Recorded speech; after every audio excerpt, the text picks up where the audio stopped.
Merveilleux vendredi à tous, que le Seigneur vous bénisse. Bienvenue dans ce partage quotidien. Nous lisons tous gloire à Dieu et paix à tous ceux qui espèrent en lui pour le salut des âmes.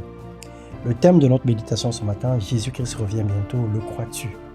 Dans Actes le chapitre 1, le verset 11, il est écrit « Hommes galiléens, pourquoi arrêtez-vous à regarder au ciel? C'est Jésus qui a été enlevé au ciel du milieu de vous, viendra de la même manière que vous l'avez vu en allant au ciel. » Frères et sœurs, nous disons et savons que Jésus revient. C'est indiscutable, tous les lecteurs de la Bible et croyants savent et ils en croient. Mais il y a un paradoxe autour de cette histoire.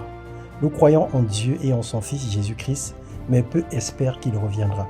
Peu encore croient que c'est maintenant, encore très peu sont prêts.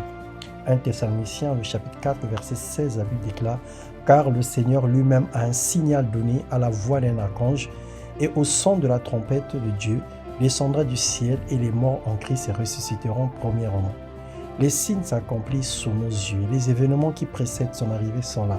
Malgré tout, nous ne sommes toujours pas prêts. Nous ne comprenons toujours pas. Nous croyons que c'est pour plus tard ou encore c'est un bluff.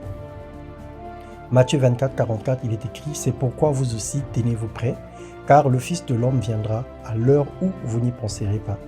Relevons-nous, repentons-nous, nettoyons nos vies, afin que l'époux vienne trouver la maison balayée et nettoyée de tout péché. » Apocalypse 3, 3, il est écrit « Rappelle-toi donc comment tu as reçu et entendu, et garde et repens-toi. Si tu ne veilles pas, je viendrai comme un voleur, et tu ne sauras pas à quelle heure je viendrai sur toi. » Le retour du Seigneur est réel. Et c'est Dieu nous demande de faire renaître l'espérance que nous avons perdue. Et nous devons activer la crainte pour revenir sur le droit chemin. Cher Saint-Esprit, continue à nous convaincre du péché, de la justice et du jugement. Aide-nous à croire véritablement, à mettre ta parole au centre de nos vies, à réaliser à quel point tu es mort et ressuscité pour nous et que tu reviens bientôt pour le jugement dernier. Nous savons que sans toi, nous ne pouvons rien faire et nous appelons à toi, nous t'appelons à l'aide. Nous appelons à l'aide afin que tu viennes te manifester puissamment dans nos vies. Nous savons que le monde dans lequel nous vivons est parsemé d'embûches, d'obstacles, mais nous croyons en toi et nous savons qu'avec toi, nous y parviendrons. Que ton nom soit béni et glorifié dans le nom de Jésus-Christ. Amen.